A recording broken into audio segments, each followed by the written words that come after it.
அனைவருக்கும் வணக்கம் மாணவர்களே. கடந்த காணொலியினுடைய தொடர்ச்சியாக தான் இந்த காணொலியை நம்ம எடுத்துக்கிட்டோம். எல்லாம் கவனிங்க. அதாவது அப்போ ஏன் எல்லோரும் அப்பா அவங்களுடைய நாடுகள் வளர்ச்சி அடைந்த நாடுகளாக இருக்கின்ற காரணத்தினால நம்ம என்ன பண்றோம், இல்ல அவங்க அறிவாளிகள் அப்படி எல்லாம் திங்க் பண்றோம். நல்லா ஒன்று கவனிச்சுங்க. அதாவது இந்தியா இருக்க வேண்டாம், நம்மளுடைய தமிழ்நாட்டை எடுத்துக்கிட்டாலும் பாத்தீங்க அப்படின்னா, அதாவது திருக்குறள் மிகவும் பழமையான நூல். அதை உலக பொதுமறை நூல் என்று சொல்லுகின்றோம்.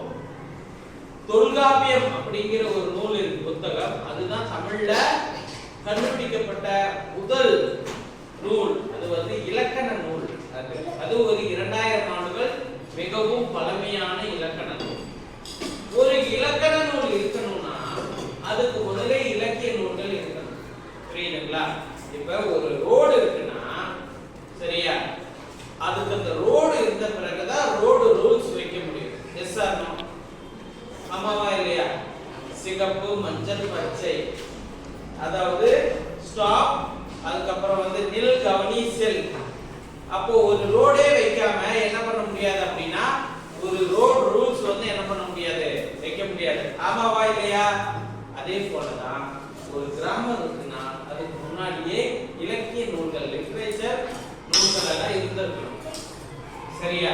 சோ அப்போ தமிழில் கிடைக்கப்பட்ட மிக பழமையான நூல் இலக்கண நூல்னா அதுக்கு முன்னாடியே இலக்கிய நூல்கள் இருந்திருக்கணும்.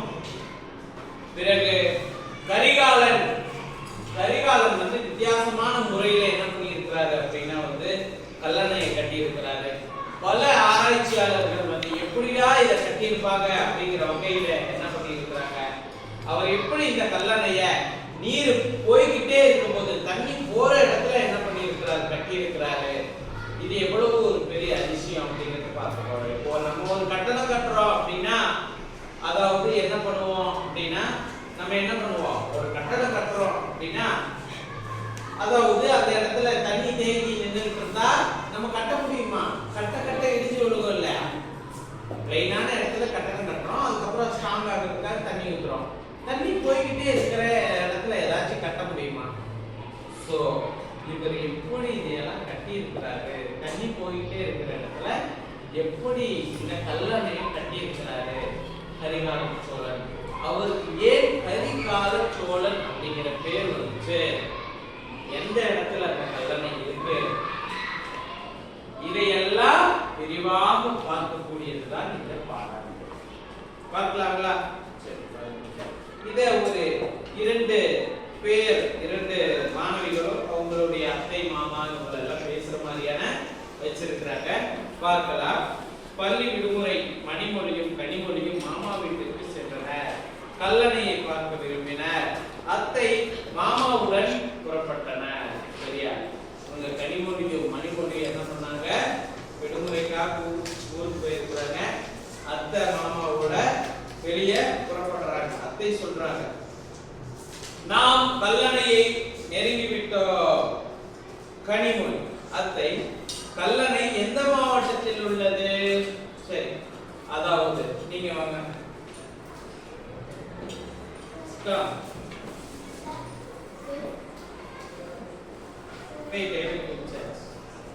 ஓகே, நீங்க என்ன பண்ணுங்க அப்படின்னா இந்த கனிமொழி அப்படிங்கிற டைலாக் ரீட் பண்ணுங்க.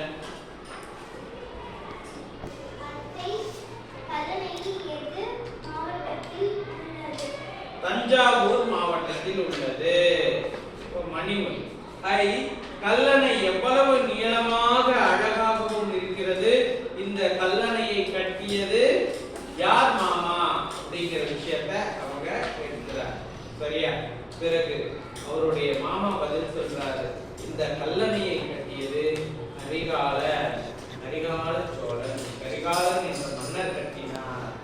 அவரை பற்றி சொல்லுங்களே அப்படின்னு மணிமொழி கேட்கிறார். அத்தை சொல்றாங்க, சிறப்பு மிக்க சோழ அரசர்களும் கரிகால சோழன் ஒருவர். இவரது இயற்பெயர் வளவன் என்பதாகும். அதை அடிக்கோடிடுங்க, அண்டர்லைன் பண்ணிக்கங்க. கரிகால சோழனுடைய இயற்பெயர் என்ன என்றால் வளவன். என்ன சொல்லுங்க பார்க்கலாம். வளவன் என்பதுதான் அவருடைய இயற்பெயர். பிறகு கரிகாலன் சோழ மன்னர்கள் நீங்க மூவேந்தர்கள் அப்படின்னு படிச்சிருக்கீங்க. சேர சோழ பாண்டிய மன்னர்களுள் மிகவும் முக்கியமான மன்னர் யாரு? முக்கியமான மன்னர்கள் கிடையாது, மூவரும் முக்கியமானவர்கள் தான். அதுல சோழ மன்னர்களை பத்தி நம்ம படிக்கிறோம். அந்த சோழ மன்னர்கள் வந்து நிறைய பல மன்னர்கள் வந்து இருந்திருக்கிறாங்க. இருந்தாலும் குறிப்பிடத்தக்க மன்னர், சிறப்பு மிக்க மன்னர் அப்படின்னு சொல்லக்கூடியதுல ஒருத்தர் வந்து பாத்தீங்கன்னா இந்த கரிகால சோழன். ராஜராஜ சோழன் இருக்கிறாரு, ராசேந்திர சோழன் இருக்கிறாரு. அதெல்லாம் வந்து ரொம்ப சிறப்புமிக்க சோழ மன்னர்கள். புரியுதுங்களா? சோ அவருடைய இயற்பெயர் என்ன அப்படின்னா வளவன். வளவன் என்ன அவருடைய இயற்பெயர்? வளவன்.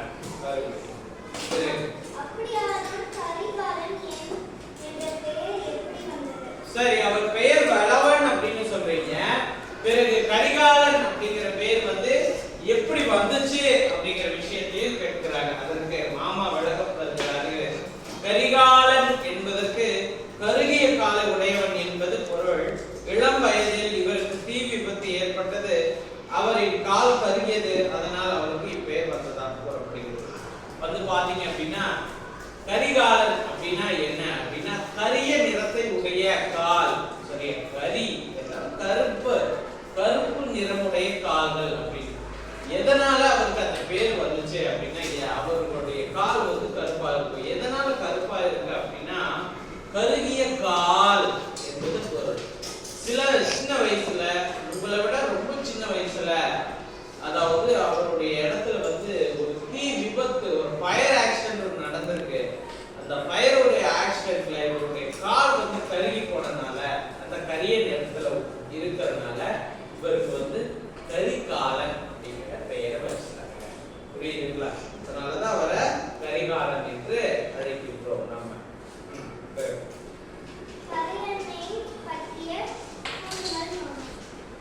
கனிமொழி கேட்கிறாங்க என்னன்னு, கல்லணையை பற்றி கூறுங்களை மாமா. இதற்கு உங்களுக்கு ஒரு விளக்கம் சரியா? பாருங்க. சரி, கூறுகிறேன். தற்போது பயன்பாட்டில் உள்ள மிக பழமையான ஒரே அணை கல்லணை. அதாவது இப்போ பயன்பாடுன்னா இப்போ நம்ம யூஸ் பண்றதுல இருக்கிற அணை வந்து பாத்தீங்க அப்படின்னா கல்லணை தான் இருக்கு. பெரும்பாலும் பழைய அணைகள் வந்து அந்த காலத்துல கட்டப்பட்டது. நிறைய அணைகள் வந்து இடிஞ்சிருக்கு, குளம் அணை இருக்கு. ஸோ அது பயன்பாட்டுல இல்லாம இருக்கு. ஆனா வந்து கல்லணை வந்து இப்பவும் நம்ம பயன்படுத்தி கொண்டு இருக்கின்றோம். அந்த அரசர் கட்டியது அப்படிங்கிறது மிக முக்கியமான செய்தி. மணலின் அடித்தளம் அமைத்து கட்டியுள்ளார்கள். இதுவே உலகின் மிக பழமையான நீர்ப்பாசன திட்டம் எனவும் கூறப்படுகிறது.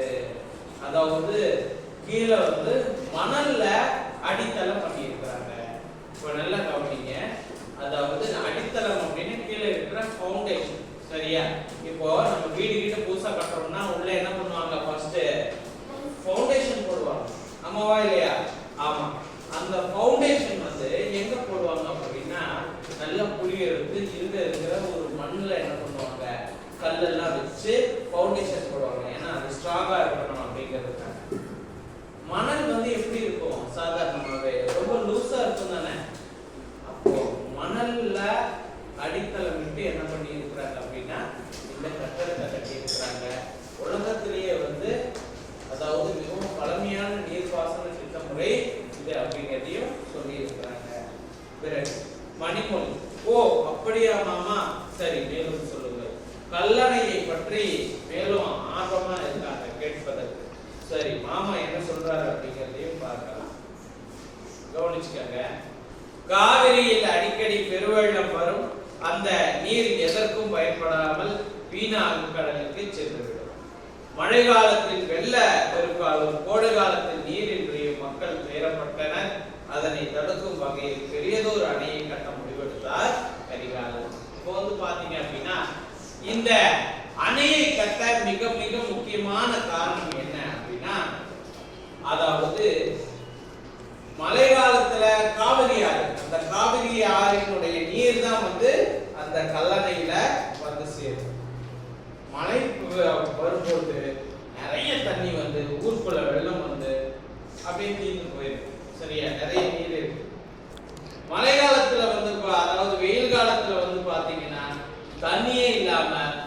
மக்கள் வந்து வறட்சியில பாடுபடுறாங்க.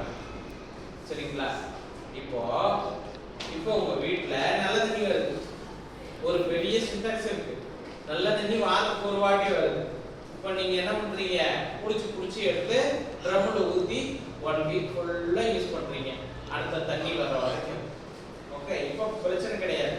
இப்போ உங்க வீட்டுல அந்த ட்ரம் இல்ல, நல்ல தண்ணி வருது, என்ன பண்றீங்க, உங்களுக்கு எவ்வளவு தேவையோ ஒரு குடம் மட்டும்னா ஒரு குடத்தை எடுத்துட்டு அந்த தண்ணி வந்தா வரட்டும், வரலன்னா இருக்கட்டும் அப்படின்னு பண்றீங்க. தண்ணி கீழே போய் வேஸ்ட் ஆயிடுது. ஸோ அந்த ஒரு குடம் தண்ணியை உங்களால ஒரு வாரம் பயன்படுத்த முடியுமா? முடியாது. ஸோ தண்ணீரை சேமித்து வைக்கின்ற இடம் தான் அந்த அணை. புரியுதுங்களா? தண்ணீரை சேமித்து வைக்கின்ற இடம் தான் அந்த அணை. அந்த அணையை வந்து சரியா, அந்த அணையை வந்து என்ன பண்ணணும் அப்படின்னா கட்டணும். ஸோ அந்த வெள்ளம் வருகின்ற நேரத்திலே, அதாவது தண்ணி வீணாகி இருக்கிறது, பிறகு மழை வறட்சியான காலத்துல மழை பெய்யாம இருக்கு, அது மக்களுக்கு மிகவும் துயரத்தை அமைக்கிறது. பிறகு அந்த மன்னர் வந்து என்ன பண்ணாரு அப்படின்னா, இதுக்கு நம்ம ஏதாவது ஒரு வழி பண்ணி ஆகணும்னா அந்த கல்லணையை கட்டினாரு. மணிமொழி மணலில் எப்படி அடித்தளம் அமைத்தார்கள் என்ற விஷயத்தை கேட்கிறார். மாமா, மணல்ல எப்படி மாமா ஃபவுண்டேஷன் போட முடியும் அப்படிங்கிறது கேட்கிறார். அதோட ஸ்பெஷாலிட்டி அதுதான். அதுதான் சொல்றாங்க பாருங்க. காவிரி ஆற்றின் மீது பெரிய பெரிய பாறைகளை கொண்டு வந்து போட்டனர். அந்த பாறைகள் நீர் அரிப்பின் காரணமாக சிறிது சிறிதாக மண்ணுக்குள் சென்றன. அந்த பாறையின் மேல் வேறொரு பாறையை வைத்து நடுவே தண்ணீரில் கரையாத ஒரு விதமான ஒட்டும் களிமண்ணை பூசி இரண்டும் ஒன்றோடு ஒன்று ஒட்டுக்கொள்ளும்படி செய்தனர். பல நூற்றாண்டுகள் கடந்தும் இன்றளவும் உறுதியோடு நிற்கிறது கல்லணை. இது தமிழர்களின் கட்டுமான திறனை பறைசாற்றுவதாக உள்ளது. எல்லாம் நல்லா கவனிங்க. ஓடுற தண்ணியில மணலில் எப்படி ஃபவுண்டேஷன் போட முடியும் அப்படின்னா இப்படிதான் போட முடியும்.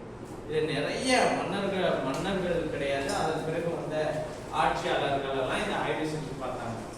இங்க பாருங்க, பெரிய பெரிய பாறாங்களை கொண்டு வந்து அங்க போட்டுறணும். ஃபவுண்டேஷன் எப்படி போடுறது, போட்டுறணும். போட்ட உடனே போட்ட உடனே அது வந்து நீர் அரிப்பின் காரணமாக என்ன ஆகும்னா, போட்டது கொஞ்சம் கொஞ்சமா கீழே போய் நல்லா டைட் ஆயிடும். சரியா? இப்போ அந்த பாறாங்களுக்கு மேல பாறாங்கள் போட்டு ஃபவுண்டேஷன் போடணும்.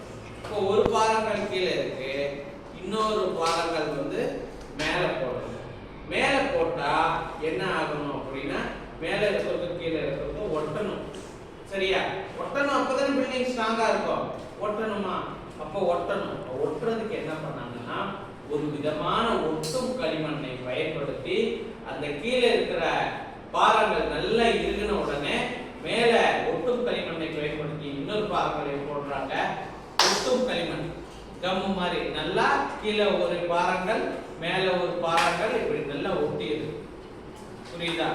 சோ இப்படி கட்டுமானம் வச்சு என்ன பண்ணாங்க, அடித்தளம் இப்படி ஃபவுண்டேஷன் போட்டு கட்டினாங்க. இதை நிறைய பேர் ஆராய்ச்சி பண்ணாங்க.